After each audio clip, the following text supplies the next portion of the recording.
Good morning बच्चों, good morning, good afternoon, good evening. जब भी आप इस वीडियो को देख रहे हैं, मेन मोटिव है आपको सिखाना बेटा। ठीक है, तो चलिए बेटा स्टार्ट करते हैं चैप्टर नंबर 8। और चैप्टर नंबर 8 में कुछ बेसिक चीज़ें हैं, उनको समझिएगा, जिससे आपको चैप्टर बहुत अच्छे से समझ में आ जाएगा बेटा। ठीक, प्रॉपर नोट्स बनाते रहना, चीज़ों को लिखते रहना। ठीक, वीडियो पॉज करके बेटा। तो चलिए स्टार्ट करते हैं बेटा। सबसे पहले टॉपिक को समझते हैं बेटा, ग्रेविटी। कि ग्रेविटी क्या होता है, बहुत ध्यान से देखेंगे बेटा। अब आप सभी ने बेटा अपनी लाइफ में कुछ बातें ऑब्जर्व करी होंगी। जैसे आपके पेरेंट्स भी आपसे कहते हैं कि ज़्यादा हवा में मत उछलो। एक्चुअली में वो ग्रेविटी की बात कर रहे हैं। वो आपसे कहना चाह रहे हैं कि आपकी बॉडी पर कोई एक ऐसी फोर्स लग रही है जो आपको हवा में नहीं रहने देगी, वो नीचे की तरफ को खींचेगी। तो उनके कहने का ये मतलब होता है बेटा, चीज़ों को पॉजिटिवली समझते हैं। ठीक, तो यहां पर हम जिस फोर्स की बात कर रहे हैं, ग्रेविटी की बात कर रहे हैं, it is the force by which earth attracts every object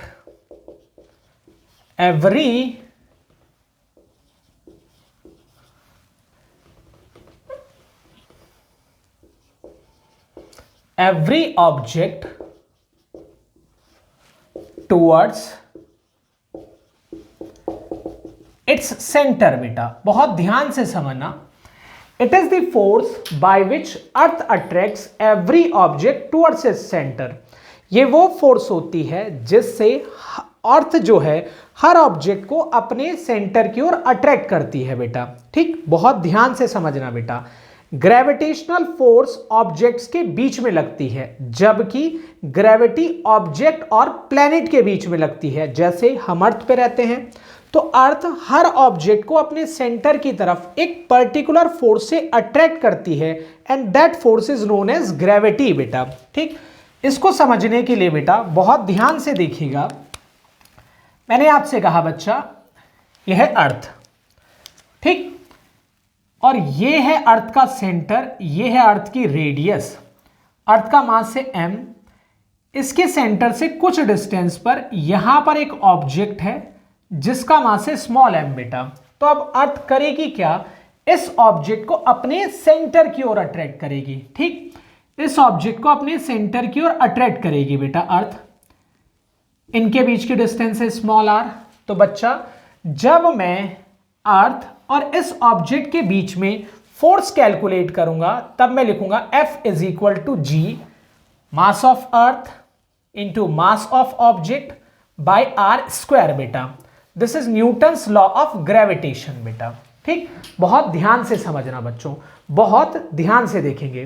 ठीक, तो इस फोर्स से अर्थ इस ऑब्जेक्ट को अपने सेंटर की ओर अट्रैक्ट करेगी बेटा। क्लियर है। अब यहां पर एक कॉन्सेप्ट आता है बेटा, एक्सेलरेशन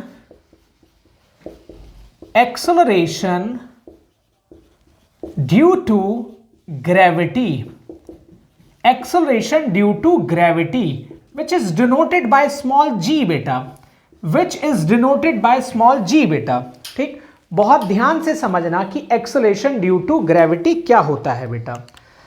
सपोज कीजिए बेटा मेरे पास ये कोई एक ऑब्जेक्ट है, ये किसी एक पर्टिकुलर हाइट पर है। ठीक, अगर मैं इस ऑब्जेक्ट से अपना ये हाथ हटा लेता हूं, आप देखेंगे तो इसकी वेलोसिटी इंक्रीज हुई बेटा, जबकि इसमें मेरा कोई रोल नहीं था। इनिशियली ये ऑब्जेक्ट रेस्ट में था बेटा, और जैसे ही मैंने अपना हाथ हटाया तो आप देखेंगे इसकी वेलोसिटी इंक्रीज हो गई बेटा। अब इस ऑब्जेक्ट की वेलोसिटी इंक्रीज करने के पीछे किसका रोल था? तो यहां पर इसका सिंपल सा जवाब होगा कि भाई इसकी जो वेलोसिटी इंक्रीज हुई है वो ग्रेविटी के इफेक्ट की वजह से हुई है। हम ये बोल सकते हैं कि फ्रीली फॉलिंग बॉडीज में जो एक्सेलरेशन जनरेट होता है ग्रेविटी के इफेक्ट की वजह से, that is called acceleration due to gravity बेटा। बहुत ध्यान से देखिएगा बेटा, देखिएगा, in freely falling bodies acceleration produced due to the effect of gravity is called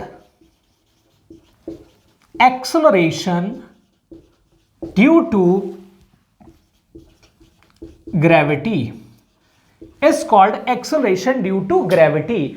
कि फ्रीली फॉलिंग बॉडीज में जो एक्सेलरेशन प्रोड्यूस होता है किसकी वजह से बेटा, due to the effect of gravity is called acceleration due to gravity. उसको एक्सेलरेशन ड्यू टू ग्रेविटी कहा है।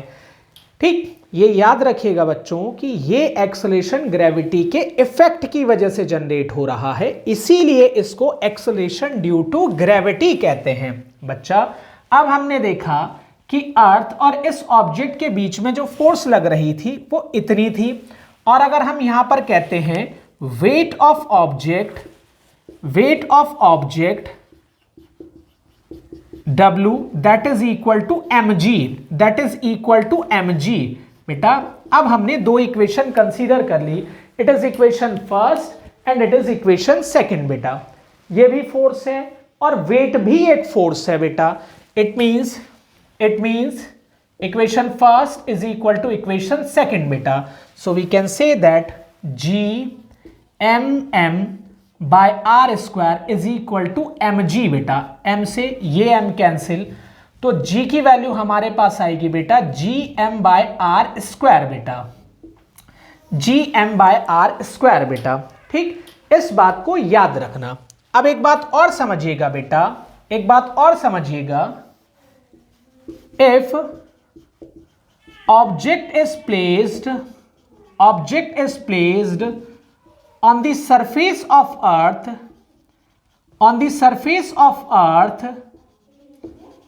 then G is equal to Gm by r square, beta। Here capital R is the radius of earth, बेटा। Capital R जो है बेटा ये radius of earth है, इस बात को याद रखेंगे। आई होप बच्चों अब आपने इसको अच्छे से समझ लिया होगा, इससे आप जल्दी से नोट करें बेटा। ठीक, फिर मैं आगे की जो टर्म्स है वो आपको समझाता हूं, नोट्स बनाते रहें बेटा, साथ के साथ चीजों को देखते रहें। चलिए अब आगे समझते हैं बेटा, बहुत ध्यान से देखना, देखिएगा ध्यान से, कुछ फैक्ट्स हैं उनको समझिएगा बेटा अच्छे से।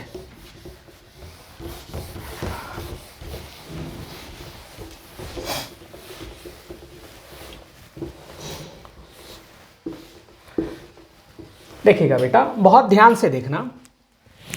G की वैल्यू हमारे पास आई थी बेटा Gm बाय आर स्क्वायर बेटा, G is equal to Gm by R square बेटा। यहां देखेंगे here capital G, capital G is universal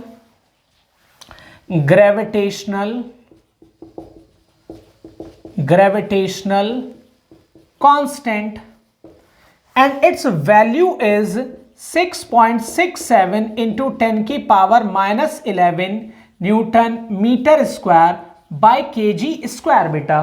कहने का मतलब है ये यूनिवर्सल ग्रेविटेशनल कांस्टेंट है, पूरे यूनिवर्स में इसकी वैल्यू सेम रहेगी बेटा, इसकी वैल्यू कभी चेंज नहीं होती।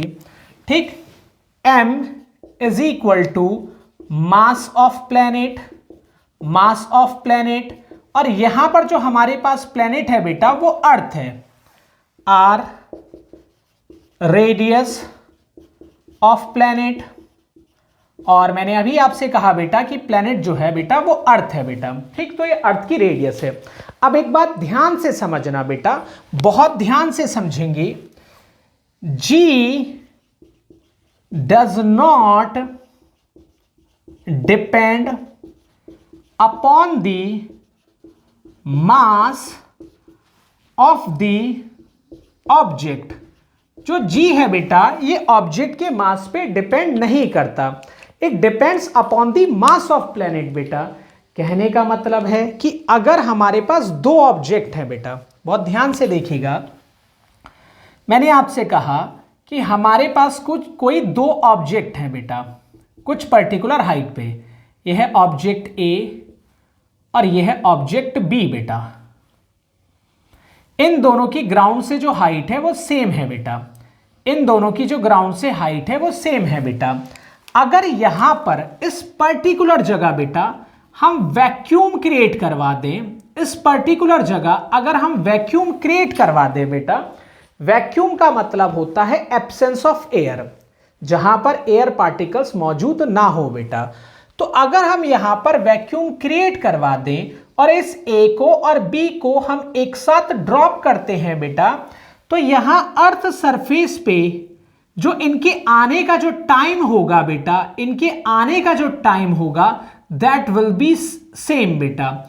इसका मतलब दोनों पर एक्सेलरेशन ड्यू टू ग्रेविटी की जो वैल्यू थी दैट इज सेम बेटा। अगर वो सेम ना होती तो ये ऑब्जेक्ट कभी भी एक टाइम पे अर्थ पे ना पहुंचते बेटा, इस बात को याद रखेंगे। बच्चों एक बात और समझ लेना बेटा कि g की वैल्यू अर्थ पे होती है 9.8 मीटर पर सेकंड स्क्वायर बेटा, जबकि जितने भी प्लेनेट हैं उनमें g की वैल्यू सबसे ज्यादा होती है जुपिटर पे बेटा। इसकी वैल्यू होती है 24.5 मीटर पर सेकंड स्क्वायर बेटा। रीजन ये है Jupiter is the largest planet बेटा। देखेंगे ध्यान से, मैंने आपसे कहा था जी प्लेनेट के मास पे डिपेंड करता है, तो जिस प्लेनेट का मास जितना ज्यादा होगा उस पर जी की वैल्यू उतनी ही ज्यादा होगी। इस बात को आप याद रखेंगे बेटा, ठीक। तो ये जी से रिलेटेड कुछ फैक्ट थे। अब ये समझेंगे बेटा कि जी की वैल्यू में वेरिएशन कब कब आता है, किन चीजों की वजह से जी की वैल्यू में वेरिएशन आता है। चलिए देखते हैं बेटा, बहुत ध्यान से समझिएगा।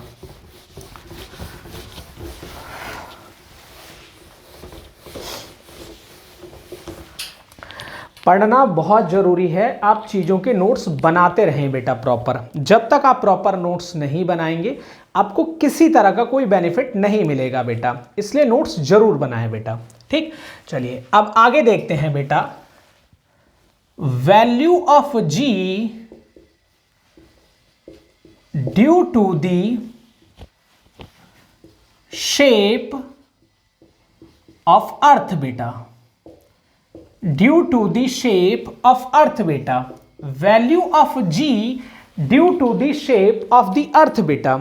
आप सभी को पता है बेटा कि जो अर्थ है वो एक जियोइड के जैसी है बेटा, अर्थ की जो एक्चुअल शेप है वो एक जियोइड के जैसी है, मतलब बीच में से ऐसे पोल से थोड़ी सी दबी हुई है, जबकि साइड से ये थोड़ी सी बाहर की तरफ को निकली हुई है बेटा, ठीक। इसका मतलब हम ये बोल सकते हैं बेटा कि इसकी इक्वेटर वाली रेडियस और जो पोलर रेडियस है वो दोनों बराबर नहीं है बेटा।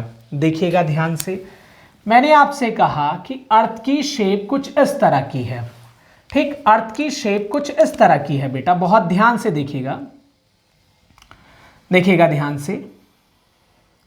यह है इक्वेटर बेटा, यह है इक्वेटर और यह है बेटा पोल, ठीक। अब हमने देखा बेटा कि आर इक्वेटर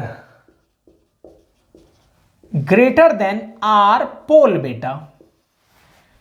जो ये इक्वेटर वाली रेडियस है, ये जो इक्वेटर वाली रेडियस है वो आर पोलर रेडियस के कंपैरेटिवली ज्यादा है बेटा।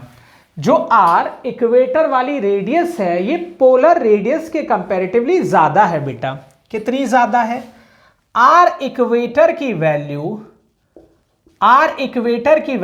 21 किलोमीटर प्लस आर पोल के बराबर होती है। मतलब अगर मैं पोलर रेडियस में जो ये वाली रेडियस है इसमें 21 किलोमीटर ऐड कर दूंगा तो तब ये आर इक्वेटर के बराबर होगी। अब बच्चों एक सिंपल सी बात समझते हैं, अभी मैंने आपको समझाया g इज इक्वल टू होता है gm/r² बेटा। ठीक भाई, ये तो कांस्टेंट है, मास ऑफ अर्थ भी कांस्टेंट है। इसका मतलब वेरी जो कर रही है वो आर इक्वेटर अलग है, जबकि आर पोल जो है वो अलग है बेटा।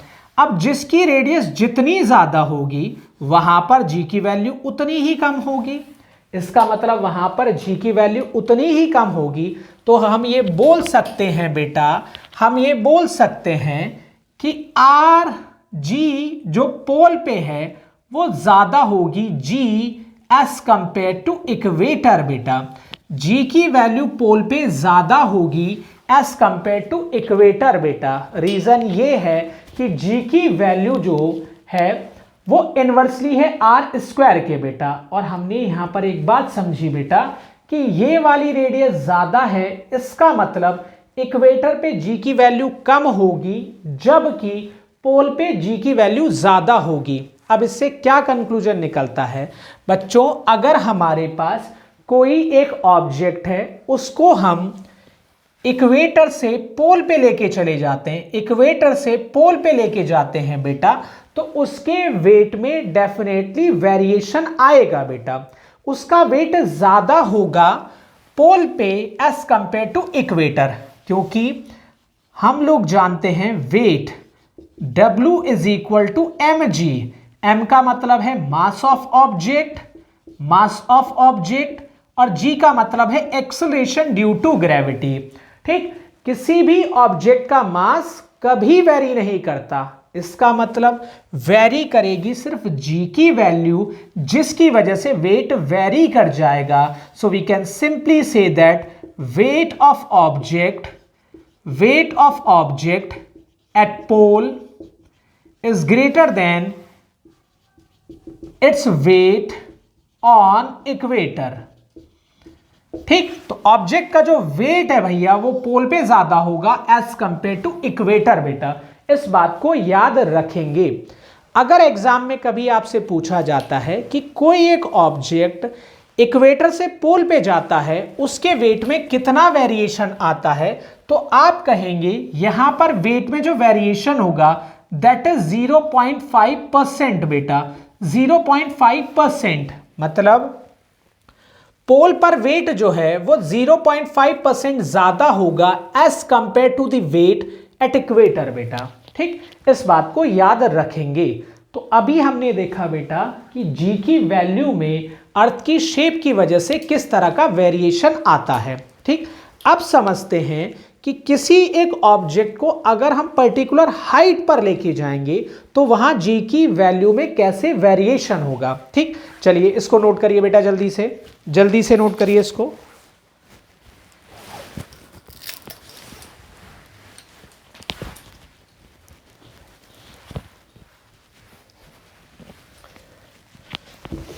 नेक्स्ट देखते हैं बेटा, लिख लिया होगा सभी ने ये।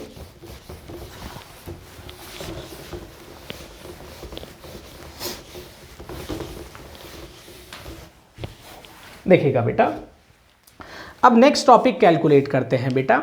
जी की वैल्यू को हाइट पर देखते हैं कि जी की वैल्यू हाइट पर कितनी होती है बेटा। बहुत ध्यान से समझेंगे। Value of ji at height h from the earth surface, बेटा बहुत ध्यान से समझना। Value of g at height h from the earth surface बेटा, बहुत ध्यान से देखिएगा। हमने माना बेटा ये अर्थ है और यहां पर इसके सरफेस पे कोई एक पॉइंट कंसीडर करा a, ये इसका सेंटर, ये अर्थ की रेडियस r बेटा। तो सबसे पहले g की वैल्यू पॉइंट a पर कैलकुलेट करी। ध्यान से देखेंगे, value of g at point a। ठीक, तो अर्थ सरफेस पे g की वैल्यू होती है g is equal to gm/r²। Clear, बहुत ध्यान से देखना बेटा। अब हम अर्थ सरफेस से एक पर्टिकुलर हाइट पर गए बेटा, एक पर्टिकुलर हाइट पर गए बेटा, हाइट h मान ली हमने, ठीक, कि अर्थ सरफेस से जो हाइट है वो h है बेटा। अब आप बोल सकते हैं value of g at point B। तो यहां पर मैंने g को लिखा gh, इसका मतलब है value of g at that height is equal to gm upon, क्योंकि भाई ये दोनों कांस्टेंट है, अपॉन में लिखा जाएगा r प्लस एच का होल स्क्वायर। यहां से लेके यहां तक की डिस्टेंस, ये r और ये h, तो हो जाएगा r प्लस एच का होल स्क्वायर बेटा। ध्यान से देखिएगा। Now we can say that equation second divide by equation first बेटा। सेकंड को फर्स्ट से डिवाइड कर दिया, so gh by g is equal to gm upon r plus H का होल स्क्वायर। इस वाली टर्म को इससे डिवाइड करेंगे बेटा, gm बाई आर स्क्वायर बेटा। देखिएगा इससे ये कैंसिल हो गया, कांस्टेंट है इसलिए कैंसिल हो जाएगा बेटा, ठीक है। ध्यान से देखते रहना बेटा, बहुत ध्यान से समझेंगे। अब इसको हमने कहा बेटा gh बाई g, देखिएगा ध्यान से, इज इक्वल टू ये वाली टर्म ऊपर आ गई R square upon R plus H का होल स्क्वायर बेटा। इसकी इधर मल्टीप्लाई कर दीजिए तो आपके पास फॉर्मूला आया gh is equal to g R square upon में आर प्लस एच का होल स्क्वायर बेटा। अब एक बात समझेंगे बेटा, ये फॉर्मूला आप तब लगाएंगे अगर हाइट जो है बेटा 500 किलोमीटर से ज्यादा है। ये फॉर्मूला आप तब लगाएंगे जब हाइट जो है if h greater than 500 kilometre बेटा। अगर h 500 किलोमीटर से ज्यादा है तब आप g की वैल्यू कैलकुलेट करने के लिए ये वाला फॉर्मूला अप्लाई करेंगे बेटा। लेकिन ऐसा जरूरी नहीं कि हर बार जो हाइट है बेटा वो 500 किलोमीटर से ज्यादा हो, मोर देन 500 किलोमीटर बेटा। उस पर्टिकुलर कंडीशन के लिए हम एक और फॉर्मूला कैलकुलेट करेंगे, उसको बहुत ध्यान से समझना बच्चों। मैंने लिखा gh is equal to g, यहां देखिएगा इसको अपॉन में लेके आया, मतलब मैंने इसको ऐसे लिखा r plus H upon r का होल स्क्वायर बेटा। और ध्यान से समझेंगे बच्चा, जो ये वाली टर्म थी इसको मैं इसके अपॉन में ले आया क्योंकि इसका भी स्क्वायर था और इन दोनों का भी होल स्क्वायर आ रहा था, तो मैंने इसे कंबाइन ऐसे लिखा r plus H upon r का होल स्क्वायर बेटा। अब जब आप इसे सॉल्व करेंगे gh is equal to g, इसे अलग अलग लिख दीजिए तो ये हो जाएगा बेटा, ये हो जाएगा r upon r plus H upon R का होल स्क्वायर बेटा। इससे ये cancel, gh is equal to g upon 1 plus H by R का होल स्क्वायर बेटा, ठीक। इस वाली टर्म को ऊपर ले जाएंगे तो gh की वैल्यू आ जाएगी g 1 plus H by R की पावर -2 बेटा, ठीक। अब बायनोमियल थ्योरम से अगर हम इसे सॉल्व करते हैं बेटा, तो उससे जब हम इसे सॉल्व करेंगे, बायनोमियल थ्योरम ये कहती है कि ये जो पावर है बेटा ये आगे आ जाएगी, इतना याद रखिए। अगर आपकी फर्स्ट टर्म जो है वो 1 है बेटा, तो इसका मतलब gh is equal to g 1 minus का 2h बाय r बेटा। बच्चों यहां एक बात समझ लेना, r is greater than h बेटा। जो रेडियस ऑफ अर्थ है that is greater than the height बेटा। तो हमारे पास फॉर्मूला आया gh is equal to g 1 minus का 2h बाय r। तो इससे हमने एक बात समझी कि अगर हम अर्थ सरफेस से ऊपर किसी एक पर्टिकुलर हाइट पर जाते हैं बेटा, तो वहां हमेशा g की वैल्यू डिक्रीज होगी बेटा, ठीक। यही रीजन है जब आप क्रिकेट देखते हैं बेटा, तो जैसे दिल्ली के स्टेडियम में बॉल कम बाउंस करती है, रीजन क्या है, वहां जी की वैल्यू ज्यादा है। जबकि आप हिल स्टेशन पे जाते हैं बेटा, तो वहां आपको एक पर्टिकुलर एल्टीट्यूड मिलता है बेटा, एक पर्टिकुलर हाइट मिलती है, जिसकी वजह से वहां जी की वैल्यू कम होती है और बॉल ज्यादा बाउंस करती है बेटा, ठीक। इस बात को याद रखेंगे बेटा। तो ये था जी की वैल्यू में वेरिएशन हाइट की वजह से। ठीक, इसी तरह हम जी की वैल्यू में वेरिएशन निकाल सकते हैं बेटा डेप्थ की वजह से। चलिए उसे भी देखते हैं। इसे जल्दी से नोट करिए बेटा, आप सभी लोग जल्दी लिखेंगे इसको। ठीक है, नोट कर लिया होगा सबने, नोट्स जरूर बनाएं बेटा। ठीक है, चलिए आगे देखते हैं अब।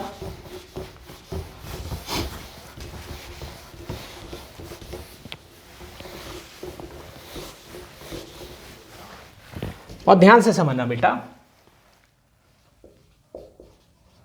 Value of ji at depth d from the earth surface, from the earth surface बेटा, value of ji at depth d from the earth surface बेटा। बहुत ध्यान से समझिएगा बेटा, बहुत ध्यान से देखेंगे। ये अर्थ है बेटा, ठीक, ध्यान से देखेंगे। यहां पर हमने पॉइंट ए कंसीडर करा, ये अर्थ की रेडियस है। तो सबसे पहले जी की वैल्यू पॉइंट ए पर कैलकुलेट करिए बेटा, बहुत ध्यान से देखेंगे। Value of ji at point A, तो जी की वैल्यू मैंने लिखी बेटा gm/r²। ठीक, बहुत ध्यान से देखेंगे बेटा, बहुत ध्यान से देखेंगे। अगर आपसे अब पूछा जाता है कि अर्थ की डेंसिटी कैसी है, तो आपका एक ही जवाब होगा कि भाई जो अर्थ की डेंसिटी है वो यूनिफॉर्म है, जो अर्थ की डेंसिटी है वो यूनिफॉर्म है बेटा। So we can say that density of earth is uniform, कि भाई जो अर्थ की डेंसिटी है वो यूनिफॉर्म है। ठीक है, अब अर्थ की डेंसिटी यूनिफॉर्म है, इसी वजह से तो न्यूटन की जो शेल थ्योरम है बेटा वो एप्लीकेबल है। ठीक, अपनी लास्ट क्लास में मैंने आपको ये समझाया था, बहुत ध्यान से समझेंगे बेटा। So we can say that density is equal to mass by volume बेटा। नाउ अर्थ जो एक स्फीयर के जैसा एज्यूम करा, तो इसकी वॉल्यूम जो होगा दैट इज 4/3 πr³ बेटा। ठीक, तो अगर आप यहां से मास की वैल्यू कैलकुलेट करते हैं, that is equal to density into 4/3 πr³ बेटा, 4/3 πr³ बेटा। बहुत ध्यान से देखिएगा बेटा, mass is equal to density into 4/3 πr³ बेटा। ठीक, देखिएगा, पुट इन इक्वेशन फर्स्ट बेटा, पुट इन इक्वेशन फर्स्ट बेटा, बहुत ध्यान से देखना बेटा, पुट इन इक्वेशन फर्स्ट बेटा, ध्यान से देखिएगा। तो G is equal to G/r², mass की जगह वैल्यू लिख दी रो इंटू 4/3 πr³ बेटा, इससे ये वैल्यू कैंसिल, तो G इज इक्वल टू आ जाएगा 4/3 G रो पाई r बेटा। इट इज इक्वेशन सेकंड बेटा, इट इज इक्वेशन सेकंड बेटा। अब हमें G की वैल्यू एक पर्टिकुलर डेप्थ पर कैलकुलेट करनी है। अब मैंने आपसे कहा बेटा कि हम एक पर्टिकुलर डेप्थ पर आ गए बेटा, यहां हमें एक होलो स्फेरिकल शेल मिला बेटा, यहां हमें एक होलो स्फेरिकल शेल मिला बेटा, बहुत ध्यान से देखेंगे। ठीक, ये डेप्थ है D बेटा, इस पर्टिकुलर पॉइंट B पर आ गए बेटा, बहुत ध्यान से देखेंगे बेटा। वैल्यू ऑफ G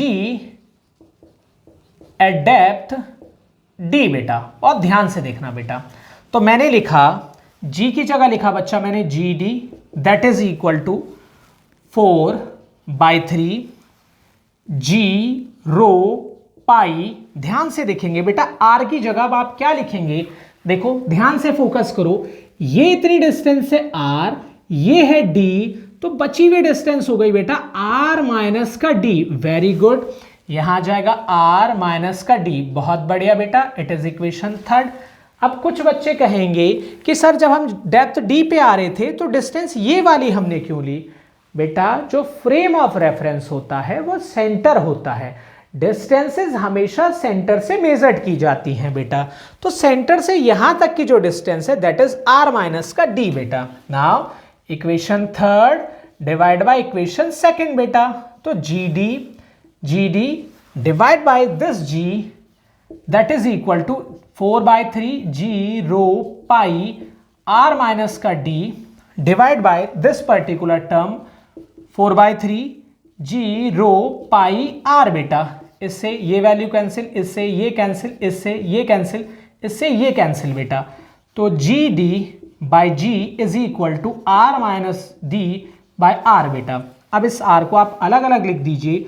तो G D by G is equal to आपके पास आ जाएगा 1 माइनस का d by R. So we can simply say that G D is equal to ji 1 minus का d बाई आर बेटा। तो बच्चों अब हमने एक बात समझी बेटा कि चाहे हम अर्थ सरफेस से किसी हाइट पर चले जाएं या चाहे किसी डेप्थ पर चले जाएं, जी की वैल्यू हमेशा डिक्रीज होगी, इसमें हमेशा वेरिएशन आएगा बेटा। ठीक, तो आई होप ये आपको अच्छे से समझ में आ गया होगा। प्लीज नोट डाउन, इसे नोट कर लें जल्दी से।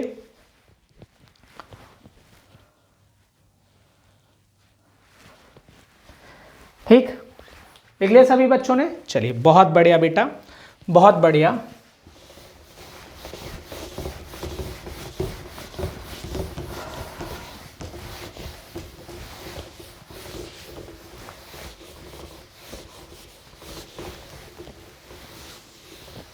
अब देखेंगे बेटा, नेक्स्ट समझते हैं जी की वैल्यू में जो वेरिएशन आता है।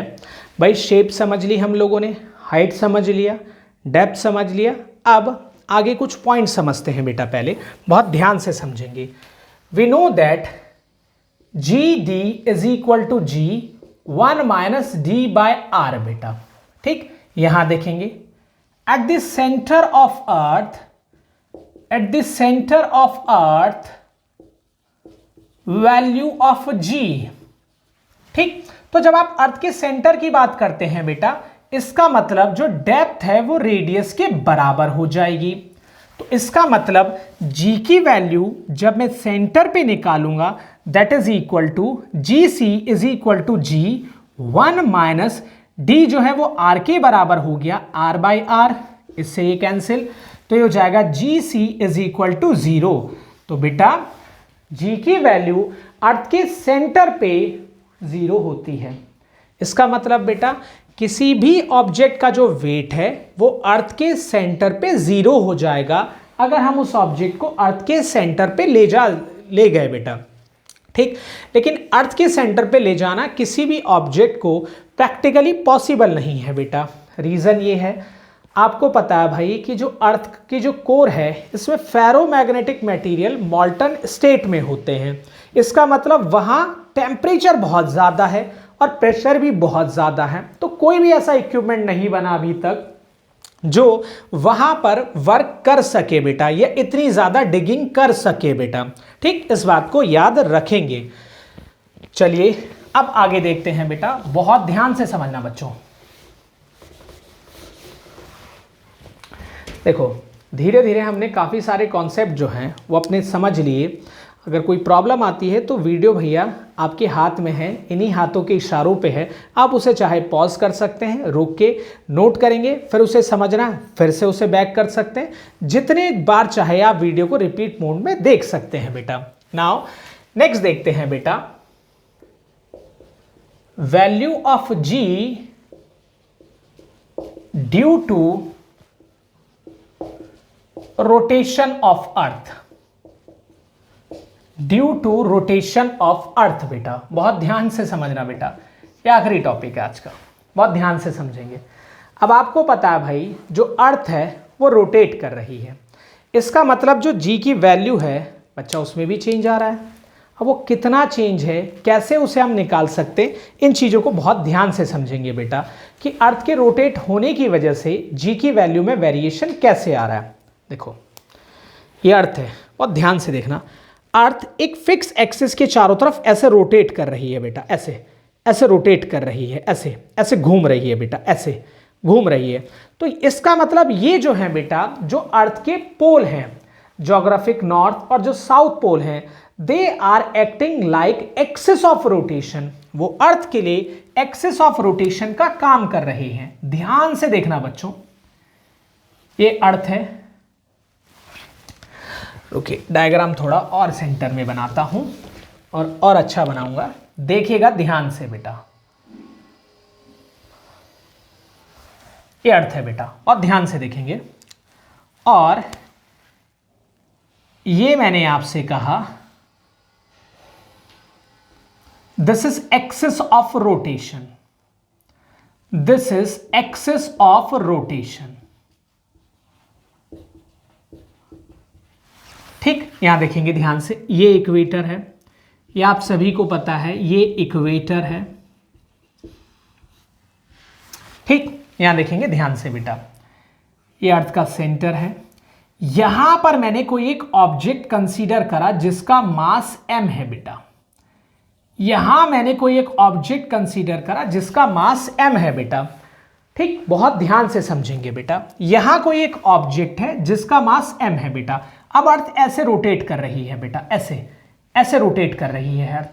तो अर्थ जब ऐसे रोटेट कर रही है, ध्यान से देखेंगे बेटा, ये एक्सिस ऑफ रोटेशन है जिसके चारों तरफ अर्थ जो है वो रोटेट कर रही है कुछ इस तरह से बेटा। तो अगर आप ध्यान से समझेंगे, यहां पर एक सर्कुलर पैटर्न बन जाएगा बेटा, यहां एक सर्कुलर पैटर्न बन जाएगा। ध्यान से देखिएगा बेटा, एक सर्कुलर पैटर्न बन गया बेटा। ठीक, ज्योग्राफी में आपने जो है लैटिट्यूड पढ़ी होगी, इस तरह से ऐसे। लैटिट्यूड का मतलब लेटी लाइन, कि वो इक्वेटर के साथ कितना एंगल फॉर्म करी है, 1 डिग्री 2 डिग्री 3 डिग्री कुछ इस तरह से बेटा। ठीक, तो मैंने कंसीडर करा बेटा, ये लैटिट्यूड थी यहां पर, इसको मैंने यहां पर बना दिया, जो कि रेडियस ऑफ अर्थ के बराबर हो गया। रेडियस ऑफ अर्थ का मतलब है आर, कैपिटल आर बेटा। R is the radius of earth बेटा। ध्यान से देखिएगा बेटा, बहुत फोकस करिएगा। ठीक, अब जब अर्थ रोटेट कर रही है तो ये जो ऑब्जेक्ट है ये भी रोटेट करेगा। तो इसका मतलब इस सर्कुलर पाथ की जो रेडियस मैंने मान ली, वो मान ली स्मॉल आर बेटा, स्मॉल आर बेटा। मैंने आपसे कहा कि इस लैटिट्यूड ने इक्वेटर के साथ एंगल फॉर्म करा थीटा, इस लैटिट्यूड ने इक्वेटर के साथ एंगल फॉर्म करा थीटा। तो बच्चा अगर ये वाला एंगल थीटा है तो ये वाला भी होगा थीटा। भाई मैथ्स तो आप सबको पता है, ऑल्टरनेट इंटीरियर एंगल बेटा, ये एंगल हो जाएगा थीटा। बहुत ध्यान से देखेंगे बेटा, बहुत ध्यान से देखना। अब ये ऑब्जेक्ट ऐसे सर्कुलर पाथ पर घूम रहा है, तो बाहर की तरफ इस पर एक फोर्स काम करेगी, which is called centrifugal force बेटा, which is called centrifugal force. ऐसे बाहर की तरफ को लग रही होगी बेटा। सवाल ये उठता है इसकी वैल्यू कितनी होगी, तो भैया सेंट्रीपिटल फोर्स आपके पास होती है mv²/r बेटा, तो सेंट्रीफ्यूगल भी इतनी होगी। ठीक, अब अगर आप v की वैल्यू r ओमेगा लिख देंगे तो हो जाएगा r² ओमेगा² डिवाइड बाय r, r से r कट गया। तो सेंट्रीफ्यूगल फोर्स जो बाहर की तरफ लग रही है ऐसे बहुत ध्यान से देखना बेटा, इसकी वैल्यू हमारे पास आ जाएगी mr ओमेगा² बेटा, mr ओमेगा² बेटा। ठीक, ध्यान से समझना बच्चों, इस फोर्स को मैंने कंपोनेंट में ब्रेक करा। कैसे ब्रेक करा भाई, ये वाला एंगल थीटा, ये वाला एंगल थीटा, ये वाला भी थीटा, वर्टिकली अपोजिट एंगल बेटा।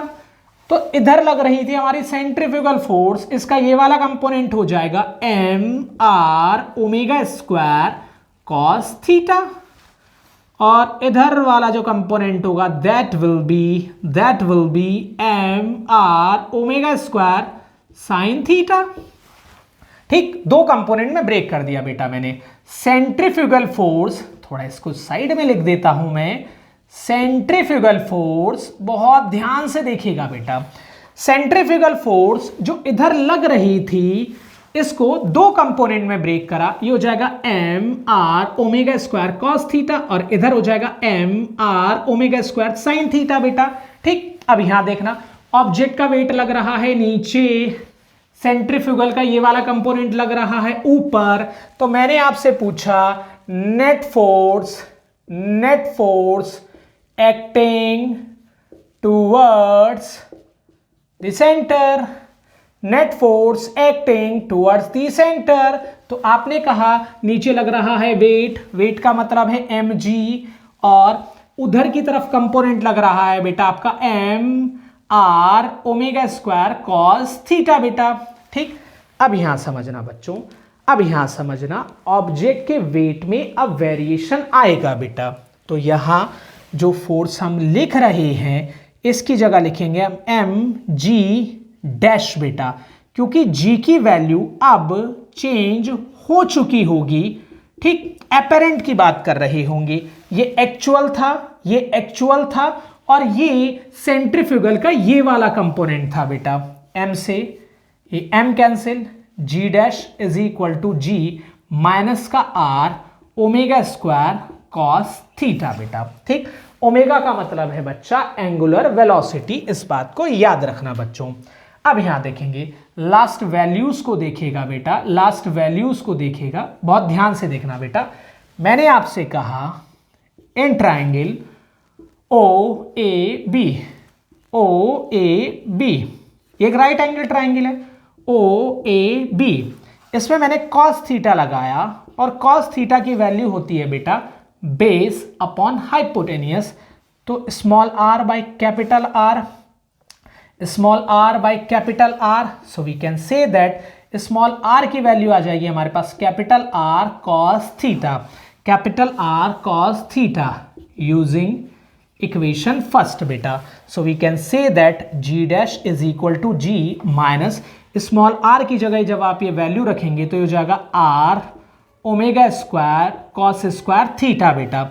This is the value of g due to the rotation of earth बेटा। आई होप ये आपको अच्छे से क्लियर हो गया होगा, अच्छे से समझ में आ गया होगा। ठीक, अब एक बात समझ लेना बेटा, यहां पर थीटा जो एंगल है ये लैटिट्यूड और इक्वेटर के बीच का एंगल होता है। ठीक, यहां पर दो कंडीशन और समझ लीजिएगा बेटा, दो कंडीशन और समझ लीजिएगा। If theta is equal to 0, ये जो लैटिट्यूड है ऐसे ना होके ऐसे है बेटा, तब g डैश जो होगा g dash is equal to g minus का r omega square cos square 0 बेटा। कॉस 0 जो होता है बेटा इसकी वैल्यू कितनी होती है बच्चों 1 होती है, सॉरी कॉस 0 की वैल्यू जो होती है, हाँ कॉस 0 की वैल्यू 1 होती है। हाँ, तो g dash is equal to g minus का r ओमेगा स्क्वायर बेटा। ठीक, ये देखिएगा। अब अगर ये लैटिट्यूड जो है ऐसे इक्वेटर के साथ ऐसे एंगल फॉर्म कर रही है बेटा, इक्वेटर के साथ ऐसे बेटा, आप देखेंगे 90 बन रहा है। If theta is equal to 90 degree then g dash is equal to g minus का r omega square cos square 90 बेटा।